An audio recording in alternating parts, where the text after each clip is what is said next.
Good afternoon students. मैं मोहित नंद प्रकाश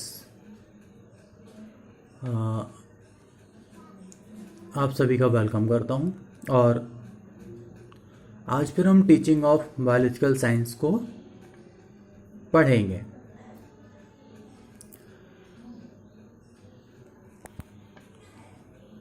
कल हमने पढ़ा था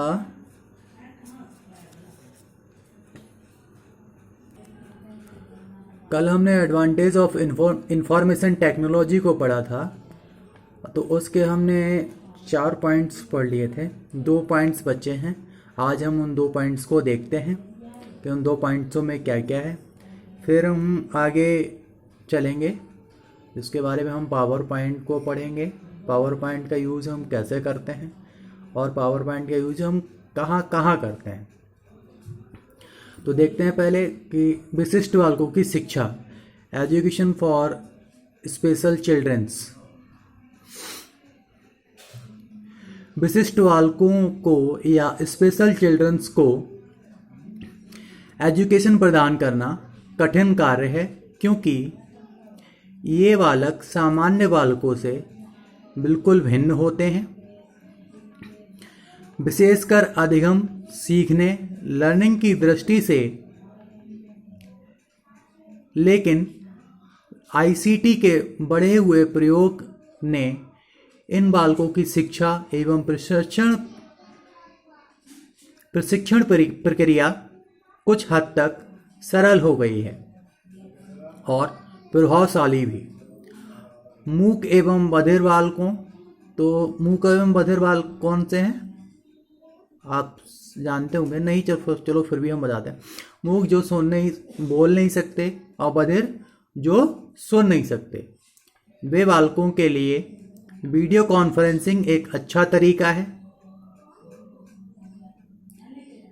नेत्रहीन बच्चों के लिए ब्रेल लिपि पर आधारित कंप्यूटरों का निर्माण किया जा रहा है।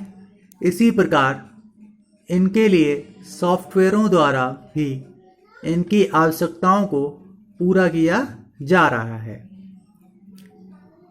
तो ये ऐसे आईसीटी के द्वारा ऐसे स्पेशल चिल्ड्रंस की शिक्षा बहुत सिंपल तरीके से हो जाती है। अब आगे चलते हैं। मैनेजमेंट, प्रबंधन। आजकल प्रबंधन नियोजन किसी भी क्षेत्र का हो, आईसीटी के सहयोग से बिना निस्सहाय सा दिखाई पड़ता है। शिक्षा के क्षेत्र में प्रबंधन आईसीटी पर आधारित हो रहा है तथा इसका प्रयोग प्रबंधकों के लिए वरदान सिद्ध हो रहा है। मैनेजमेंट में भी विभिन्न सूचनाएं चाहिए जो कि आईसीटी द्वारा क्षेत्रों में उपलब्ध हो जाती हैं,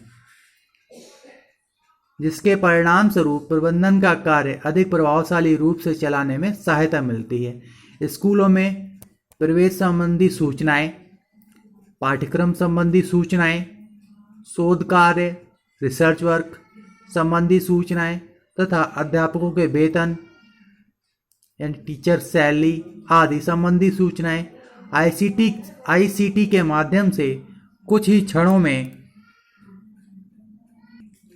हमारी आंखों के सम्मुख आ जाती हैं। तो ये तो था हमारा एडवांटेज ऑफ इंफॉर्मेशन टेक्नोलॉजी, यानी शिक्षा में आईसीटी का उपयोग। ठीक है, अब आगे चलते हैं। जैसे हमने बताया था पावर पॉइंट। पावर पॉइंट क्या है? तो PowerPoint MS Microsoft Office का आपने सुना होगा, सॉफ्टवेयर है। इसमें MS Word, MS Excel, PowerPoint, ये सारी चीज़ें आती हैं। तो भाई यहाँ पे हम पावर पॉइंट को अच्छे से देखेंगे। पावर पॉइंट का यूज़ हम एजुकेशन में किस तरीके से कर सकते हैं। आइए, जनरल इंट्रोडक्शन। माइक्रोसॉफ्ट ऑफिस या एमएस ऑफिस एक एप्लीकेशन सॉफ्टवेयर है यह सॉफ्टवेयर ऑफिस से संबंधित कार्य जैसे ग्राफ तैयार करना, अकाउंटिंग कार्य, डाटाबेस विश्लेषण और पत्र लेखन आदि किए जाते हैं। इसलिए MS ऑफिस कहा जाता है। यह स्वयं में 4 प्रोग्राम का समूह है। ये प्रोग्राम्स हैं कौन कौन से? MS Word, MS Excel, MS Access, MS PowerPoint. ये 4 प्रोग्राम हो गए।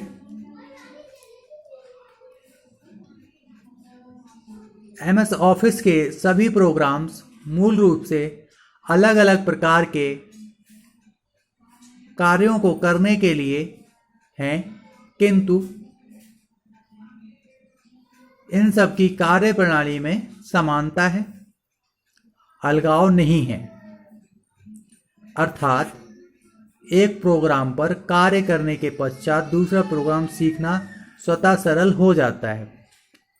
इसके साथ ही एक सरलता और यह भी हो जाती है कि कोई चित्र, सूचनाएं, सामग्री एक प्रोग्राम से दूसरे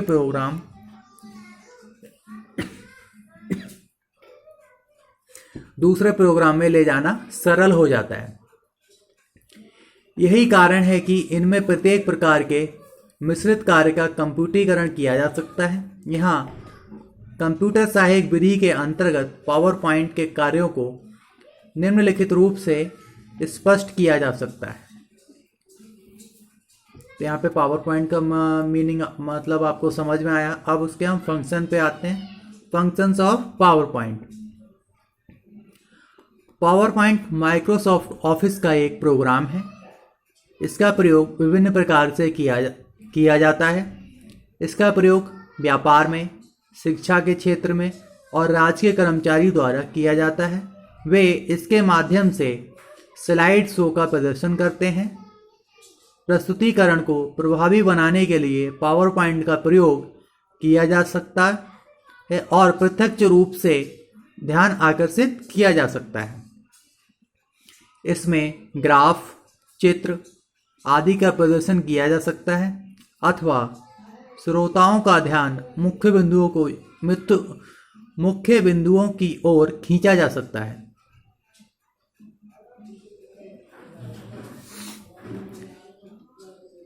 how power point function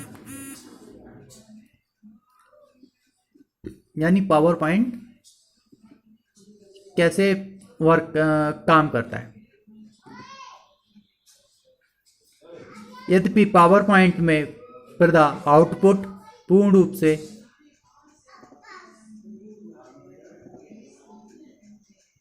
digital है, जैसे परंपरागत स्लाइड में प्रस्तुतकर्ता को पर्दे पर सूचनाएं प्रदर्शन करने को आज्ञा देना।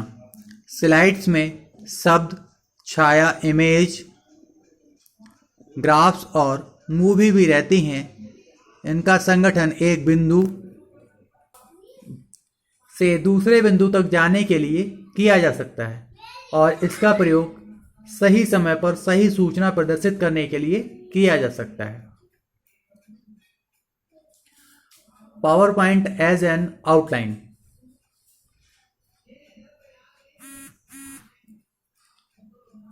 डिजिटल प्रेजेंटेशन से पहले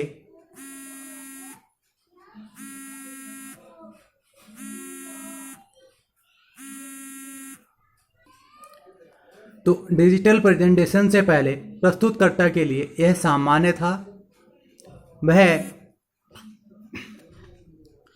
नोट कार्ड्स का प्रयोग करे अथवा प्रेजेंटेशन के लिए एक आउटलाइन तैयार करे। पावर पॉइंट ने प्रस्तुतकर्ता को प्रमुख बिंदुओं के प्रदर्शन के लिए सक्षम बना दिया है कि प्रस्तुतिकरण के समय जो बिंदु वह ले रहा है उनका प्रदर्शन कर सकता है। इससे न केवल प्रस्तुतकर्ता संलग्न रहता है बल्कि श्रोताओं को भी केंद्र में रखता है। जब वह बिंदुओं को स्पष्ट करता है, यह सब पावर पॉइंट के कारण ही संभव है।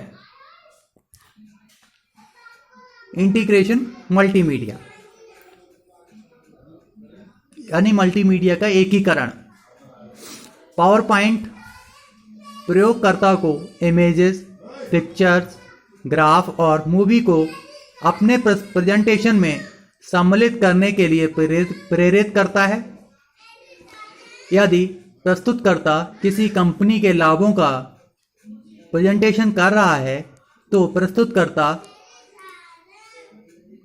ऐसे ग्राफ का प्रदर्शन कर सकता है जिससे बिक्री में बढ़ोतरी हो सके। इसके अतिरिक्त प्रस्तुतिकरण को और अधिक प्रभावी बनाने के लिए फोटोग्राफ्स, वीडियो क्लिप्स और ऑडियो क्लिप्स को साथ में प्रयोग कर सकता है। आज के लिए इतना ही।